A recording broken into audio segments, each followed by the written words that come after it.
कौन बड़ो उन्हों भी गुरु कीन, और तीन लोक के वो धनी भाई गुरु आगे अधीन। क्योंकि गुरु जी गुरु धारण करने के उपरांत फिर गुरु जी के साथ कैसा व्यवहार हो उसके विषय में परमात्मा ने बताया है। गुरु गोविंद दोनों खड़े काके लागू पाए, बलिहारी गुरु अपना जिन गोविंद दियो मिलाए। क्या बताते हैं परमात्मा कि गुरु गोविंद दोनों खड़े किसके लागू पाए, और बलिहारी गुरु अपना जिन गोविंद दियो मिलाए। फिर क्या बताते हैं, गुरु मानुष कर जानते ते नर कहिए अंध, महादुखी संसार में आगे काल के फंद। क्या बताते हैं कि यदि गुरु जी को आप एज ए मैन ट्रीट करते हो तो कहते हैं आपकी भक्ति सफल नहीं हो सकती। जैसे कई भक्त यहाँ इंटरव्यू में भी पूछते हैं कि भाई आप क्या अपने गुरु जी के को भगवान मानते हो, तो पुण्यात्माओं दास को अपनी सतिथि का पता है। दास एक जीव है, भगवान नहीं है, लेकिन ये दास उस परम पिता समर्थ का प्रतिनिधि है। तो आप जी ने तो इस दास को एज ए गुरु ट्रीट करना पड़ेगा, ना आपकी यह समस्या हल हो नहीं सकती। जैसे एक मैथमेटिक्स के अंदर एक ऋण का प्रश्न आता है जो ब्याज का, उसके अंदर मूलधन ज्ञात करना होता है।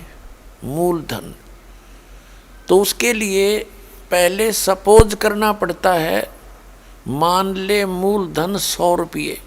वो 100 रुपये मूलधन नहीं होता तो रुपये ही है, थोड़ी राशि होती है, लेकिन वास्तव मूलधन तो करोड़ों में अरबों में होता है। तो वो अरबों और करोड़ों वाला मूलधन आपको प्राप्त नहीं हो सकता जब तक आप 100 रुपये मूलधन नहीं मान कर चलोगे। तो 100 रुपये मूलधन मानना पड़ेगा। मान लीजिए मूलधन 100 रुपये, फिर उससे वो दर निकल आती है, उसके बाद फिर उनको मल्टीप्लाई करके फिर वो मूलधन प्राप्त किया जाता है।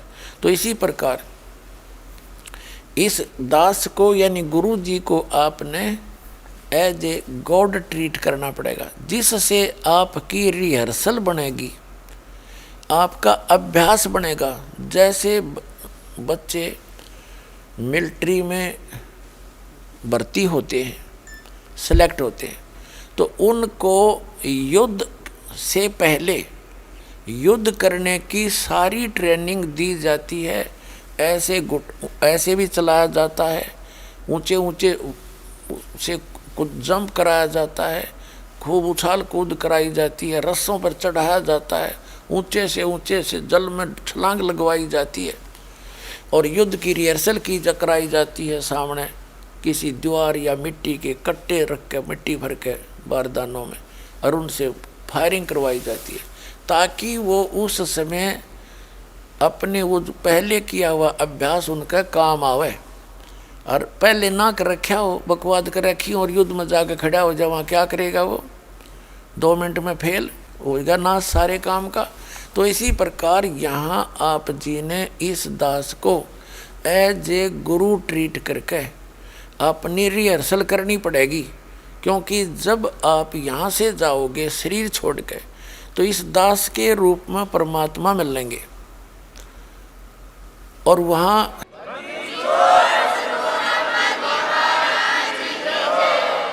तो वहाँ जैसा आपका भाव यहाँ है वही वैसा ट्रीट वहाँ करोगे। मन में दोष रखोगे, किसी प्रकार का अटपट सोचोगे, क्योंकि गुरु जी के अंदर दोष देखना, तो आप भगवान में दोष देखते हो, तो वो दोष फिर आप वहाँ भी देखोगे, और वहाँ दोष आपके अंदर नहीं आपके बाहर दिखाई देंगे।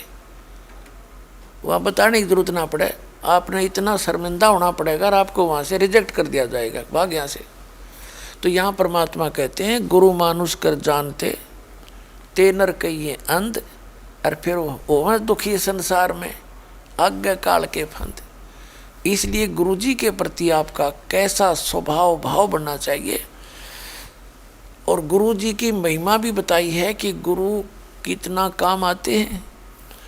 जैसे कबीर हरि जय रूठ जा, गुरु की शरण में जावे, कहे कबीर गुरु रूठ गए तो हर ना करे सहाय। कबीर हरि जय रूठ जा, गुरु की शरण में जाए, और कहे कबीर गुरु रूठ गए तो हर ना करे सहाय। अब जैसे आप देखते हो किसी व्यक्ति के ऊपर आपदाओं पर आपदा आ रही है, दुखों पर दुख आ रहे हैं, तो वो अपने आप कहता है कि भाई मेरा राम रूठ गया, मेरा भगवान रुष्ट हो गया। और दूसरे को देखते हैं जिसकी अच्छी संतान भी ठीक है, उनकी सारी व्यवस्था ठीक है, उनके बच्चे भी अच्छी पोस्ट या कोई धन व्यवसाय ठीक कर रहे हैं, तो आम आदमी का आकर भाई इन पर राम राज्य है। तो पुण्यात्माओं, जब तक हम भक्ति नहीं करते तो हमारा पूर्व जन्म का भक्ति धन और पुण्य हमारे साथ होते हैं, वो बैटरी पहले की चार्ज होती है। तो जिनके पुण्य अभी चल रहे हैं तो उनका राम राज्य है, और जब तक जिन पर आपदा नहीं आई थी तब तक उनका भी राम राज्य था, प्रसन्न था भगवान। और फिर हरि रूठ गया, दुख पर दुख आने लग गए। तो जैसे खेत में या मजदूरी में या कहीं दुकान पर आपने कोई पानी का जल का घड़ा भर कर रखा है, जब तक उसमें जल विद्यमान है तो नो प्रॉब्लम, और जब जल समाप्त हो गया तो वही प्रॉब्लम। यानी वो जल खत्म हो गया तो वो जल मिला कहाँ पर? Hand pump. हैंड पंप पर जाइए और हैंड पंप से उसकी सेवा कीजिए और फिर भर लाइए।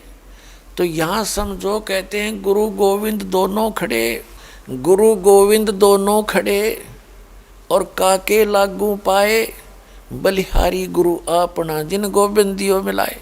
तो ये जो दोहे हम पढ़ा करते थे भगवान के पहले भी, पर पहले इनका सिर पैर समझ में नहीं आवा था परमात्मा ने कहना क्या चाहा है और किस उद्देश्य से ये ज्ञान दिया था, ये अब समझ में आवा है। क्या बताते हैं कि गुरु गोविंद दोनों खड़े, एक तरफ गुरु जी खड़े हैं, एक तरफ भगवान खड़े हैं। तो कहते हैं किसके लागू पाए, यानी किसको स्वीकार करूं। आप पे उत्तर दे रहे हैं भगवान परमात्मा कबीर जी के बलिहारी गुरु आपना जिन गोविंद दियो मिलाए। अब जैसे अब एक मटके में जल भरा हो और एक तरफ हैंड पंप खड़ा हो, कंप्लीट इन ऑल रिस्पेक्ट, और आपसे कोई कहे इन दोनों में से, इस घड़े में से और नलके में से कौन से को स्वीकार करोगे, कौन सा चाहिए आपको? तो बुद्धिमान तो होगा वो नो कहेगा मैं तो हैंड पंप लूँगा भाई, और मूर्ख होगा नो कहेगा मैंने घड़ा दे दे, क्योंकि उस हैंड पंप में तक कितना घड़े पानी के भर लियो। तो यहाँ परमात्मा कहते हैं जब आपका राम रूठ गया तो आपके पुण्य समाप्त हो गए, तो फिर आप जाइए हैंड पंप रूपी गुरु के पास और फिर उसकी करिए सेवा, जो उसका प्रोसेस है पानी निकालने का, और फिर मटका भर लिए, फिर राम राज्य हो गया। तो यहाँ पूर्ण गुरु के पास आने से, गुरु जी के पास वो परमेश्वरीय शक्ति होती है, परमात्मा की पावर होती है, और पावर को ही हम भगवान मानते हैं। वैसे तो भगवान हमारे चारों पर तरफ बैठा रहे, जब हमने सुख देगा जब वह मानांगे सचमुच ही तो भगवान ना पड़ा है। तो कहने का भाव ये है कि गुरु गोविंद दोनों खड़े, और किसके लागू पाए, बलिहारी गुरु अपना जिन गोविंद दियो मिलाए। तो कबीर हरि जय रूठ जा, तो गुरु की शरण में जावे। और कह कबीर गुरु रूठ गए तो हर ना होत सा है। यदि आप जी ने एंड पंप खराब कर दिया तो फिर जल कब तक साथ देगा आपका जो गड़ा भर रखा है? घंटे 2 घंटे गणा, ज़्यादा से ज़्यादा 1 दिन तक काम दे देगा। इसलिए कहते हैं कि गुरु जी को परमात्मा कहते हैं इन बातों क्या पाइए कर सतगुरु नजर निहाल। तो गुरु जी को आप एज ए गॉड ट्रीट करने से आपके जो आपका राम रूस गया था वो फिर से प्रसन्न हो जाएगा, आपको पुनः से वह भक्ति प्राप्त होगी, आपका कल्याण होगा। तो गुरु बिन माला फेरते, गुरु बिन देते दान, गुरु बिन दोनों निष्फल हैं, चाहे पूछो वेद पुराण। राम कृष्ण से कौन बड़ो, उन्हों भी गुरु कीन, 3 लोक के वो धनी, गुरु आग आदीन। अब गुरु जी के प्रति